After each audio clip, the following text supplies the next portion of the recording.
Back to it's your turn. आप सभी का स्वागत है चैनल पर। और डीएलएड प्रथम सेमेस्टर जो 2021 बैच है उसकी संपूर्ण तैयारी के लिए जो इस समय वीडियोज़ आ रही हैं उसके तहत संस्कृत की वीडियो रहेगी।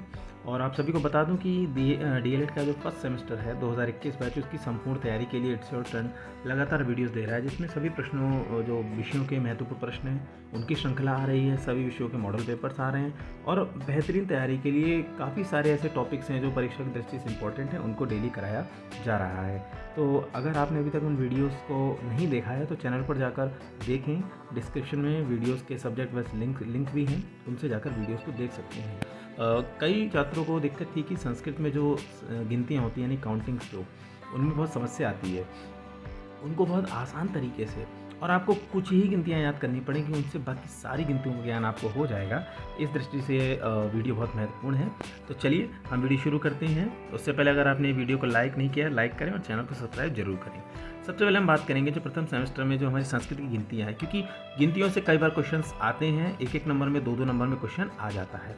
सबसे पहले आपकी जानकारी के लिए बता दें कि संस्कृत में जो 1 से 4 तक गिनती होती है वह तीनों लिंगों में जो है आपकी होती हैं, यानी कि उसमें पुल्लिंग में भी गिनती पाई जाएगी, नपुंसक लिंग में भी और स्त्रीलिंग में भी होती है। तो इन तीनों की गिनतियाँ अलग अलग होती हैं। कई बार छात्र परेशान होते हैं कि एकह भी लिख कर आता है, एकम भी लिख कर आता है, तो वो केवल लिंग का अंतर होता है, बाकी उसमें कोई ऐसा विशेष नहीं होता है। एक बार आप स्क्रीन पर देख सकते हैं 1 से लेकर 4 तक।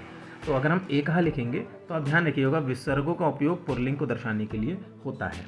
उसके बाद एकम है तो जो म हलंत के साथ लगता है वह नपुंसक लिंग को दर्शाता है।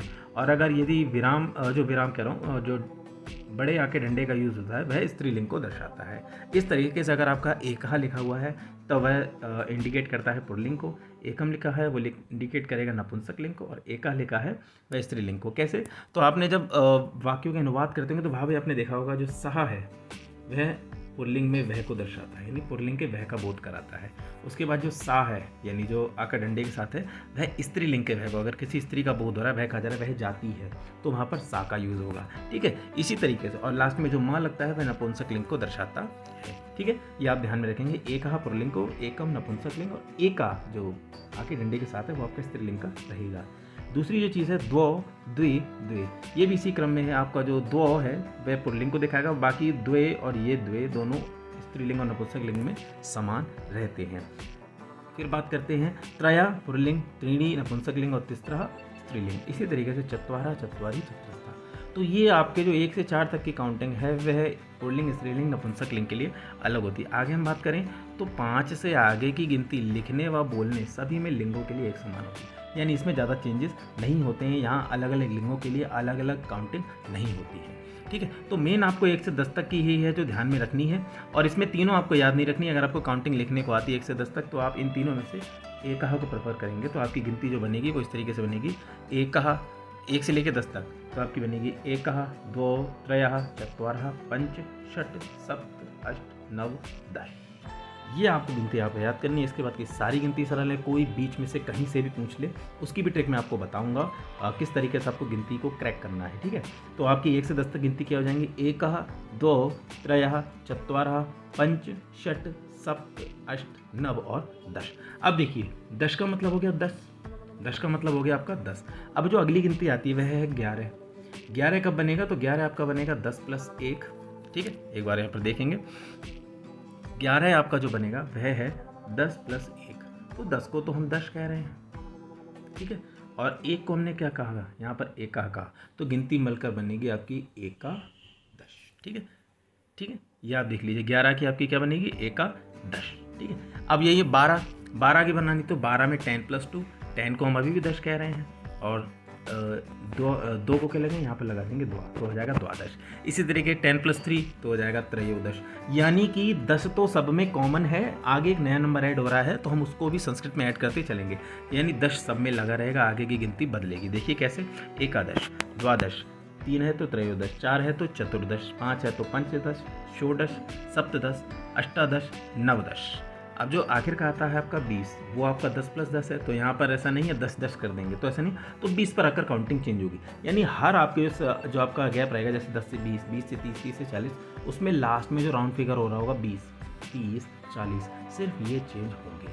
ठीक है, तो ट्रिक हमारी जो है मेन बात ये है कि आपके जो नंबर चेंज होंगे आकर वो सीधा 20 पर होंगे, 30 पर होंगे, फिर 40, फिर 50, फिर 60 इन पर होंगे। बाकी उसके आगे की जो काउंटिंग है सब में 1 2 3 4 5 6 7 8 9 ये हमें लगाते जाना है। ठीक है, फिर से मैं एक बार दोहरा देता हूँ, सारी गिनतियों में केवल लास्ट के जो नंबर की संस्कृत है वो चेंज होगी। जैसे 20 की चेंज होगी, ठीक है, फिर उसके बाद 30 की चेंज होगी, फिर 40 की चेंज होगी, 50 की चेंज होगी, 60 की, फिर 70 की, फिर 80 की, फिर 90 और लास्ट में 100। अब इनके बीच का क्या रहेगा, तो 20 से 30 तक जाने के लिए जो 20 वाला है उसके आगे हम 1 2 3 4 इस तरीके से लगाते जाएंगे जो संस्कृत की काउंटिंग है। ठीक है, फिर हमारी काउंटिंग चेंज होगी आकर 30 पर। अब हमें 30 से जब 40 तक जाना है तो हम जो 30 वाली संस्कृत है उसके आगे 1 2 3 4 5 6 7 8 ये लगाते रहेंगे और 40 पर आकर काउंटिंग चेंज हो जाएगी। फिर अगला जो हमारा गैप होगा वो होगा 40 से 50 का, 40 से 50 का। तो 40 से आगे जब हम बढ़ेंगे तो 40 वाली जो संस्कृत गिनती है उसके आगे हम फिर से वही 1 2 3 4 5 लगाते जाएंगे और 50 पर आकर चेंज होगी। एक बार चलिए इसका देखते हैं। तो 20 पर हमारा जाएगा विंशति। विंशति अभी मैंने बताया, ठीक है, 20 पर आकर चेंज हुआ। तो अब हम जो हमें 20 से 30 तक जाना है, यानी 21 है, 22 है, 23 है, तो जो 20 वाला है, 20 का क्या है, 20 का है हमारा विंशति। क्या है, विंशति। विंशति में अब आप 21 में जाने के लिए आपको 1 ऐड करना है, तो विंशति के साथ 1 लगा देंगे। क्या हो जाएगा हमारा, 1 का विंशति। बहुत माइनर से चेंजेस है, या तो विराम का यूज, वो बड़े आके डंडे का यूज होगा। ठीक है, फिर 2 में हमें 2 लगाना पड़ेगा, तो क्या जाएगा, द्वाविंशति, त्रयोविंशति, चतुर्विंशति। तो आप देख रहे होंगे विंशति विंशति सब में आ रहा है, क्योंकि 20 से सब जितने ज़्यादा हैं तो उसमें 20 तो ऐड होगा ही होगा, साथ में वो जितना ज़्यादा है उस अंक की संख्या ऐड हो जाएगी। यदि 5 ज़्यादा है तो 5 ऐड हो जाएगा, 6 ज़्यादा है तो 26 है तो 6 ऐड हो जाएगा, 29 तक ऐसे हमारा चलेगा नवविंशति। क्यों, क्योंकि 29 का मतलब आप देखिए 29 में आपका है 20 + 9, 20 + 9, तो 9 की काउंटिंग हम पहले लिखेंगे नव, और 20 को अभी हमने बताया था नव 20 विंशति। ठीक है, इस तरीके से हमारा रहेगा। अब मैंने कहा था काउंटिंग लास्ट में चेंज हुआ कि 30 पर आकर काउंटिंग चेंज हो जाएगी। बस यही 30 वाली काउंटिंग आपको याद करनी है। तो 30 को कहते हैं त्रिंशत। क्या कहते हैं, त्रिंशत। एक बार देख लेते हैं, 30 को हम लोग कहते हैं त्रिंशत, 30 को हमने कहा त्रिंशत। अब फिर बात वही आई, अगर मान लीजिए बीच का दे दिया, 35 दे दिया, है ना, 39 दे दिया, इस तरीके से। तो अब हमें 30 से आगे बढ़ना है। तो अगर मान लीजिए बात करते हैं हम 31 की, तो 31 जो है 30 से 1 ज़्यादा है, 30 से 1 ज़्यादा है, तो 1 की हम गिनती लगाएंगे 1, और फिर 30 की क्या है वो हमने भी पढ़ी थी त्रिंशत, तो क्या हो जाएगा 1 त्रिंशत। फिर 2 की द्वात्रिंशत, फिर त्रयस्त्रिंशत, चतुस्त्रिंशत, पंचत्रिंशत, षट्त्रिंशत। इस तरीके से हम क्या करेंगे, वो काउंटिंग आगे बढ़ाते जाएंगे। तो ये हमने एक बहुत ही आसान सी ट्रिक बताई है। इस ट्रिक के माध्यम से आप अपनी गिनतियों को बहुत आसानी से क्रैक कर सकते हैं। ठीक है, और एक जो चेंजेस होता है वो आपका 29 पर भी होता है। आपको गिनती यहाँ पर दूसरी देखने को मिल जाती है। नवत्रिंशत की जगह हो जाता है आपका हो जाता है एकोन, नवविंशत की जगह हो जाता है एकोन त्रिंशत। एक ओन का मतलब होता है, एक ओन का मतलब होता है कम, एक कम है किससे, 30 होने से, तो हो जाता है एकोन त्रिंशत। ऐसे 39 पर एकोन चत्वारिशत, एक का मतलब एक, ऊन का मतलब कम है, और किससे कम है, तो 30 होने से कम है तो 29 होगा, 40 होने से कम है तो 39 होगा, एकोन चत्वारिंशत। ठीक है, वो हम आगे भी डिस्कस करेंगे। ठीक है, तो हमारा 39 तक ऐसे ही चलेगा, नवत्रिंशत एकोन चत्वारिंशत। फिर से मैं एक बार क्लियर कर देता हूँ, एकोन चत्वारिंशत का मतलब होता है, एक का मतलब होता है 1, ठीक है, ऊन का मतलब होता है कम, एक कम है, किससे कम है, और आगे लिखा है चत्वारिंशत। चत्वारिंशत मतलब 40 से कम है, चत्वारिंशत मतलब 40 से कम है, यानी इसको क्या मतलब हो गया, 39। इसी तरीके से बात समझ में आ गई। तो चत्वारिंशत का मतलब है 40 से कम, तो चत्वारिंशत हो गया।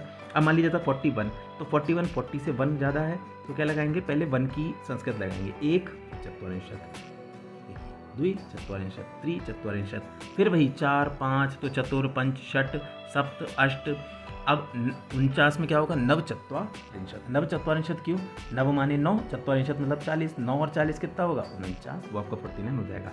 हमारी काउंटिंग चेंज होगी 50 पर, 50 को हम कहेंगे पंचाशत, पंचाशत का मतलब 50। तो मैंने 50 तक का आपको सारा लिख कर दिखाया। इसके बाद ट्रिक से आप बनाने का प्रयास करेंगे। अभी कॉपी उठाइए और उठाइए 51 का क्या होगा, 52 का क्या होगा, 53 का, इस तरीके से फिर गिनती चेंज होगी सीधा 60 पर, जिसे हम कहेंगे षष्ठी। ठीक है, फिर इसलिए मैंने नहीं बताया क्योंकि ये गैप को आपको भरना है, 51 से लेकर 59 तक का आपको लिखना है। फिर 60 के बाद 61 का क्या होगा, तो जो षष्ठी है उसमें 1 लगा दिए, 1 षष्ठी, इस तरीके से आपका जो उसके बाद चलता रहेगा। फिर सीधा 70 पर चेंज होगा सप्तति, फिर सप्तति के बाद भाई 1 2 3 4 5 ये लगाकर आपको बनाना है।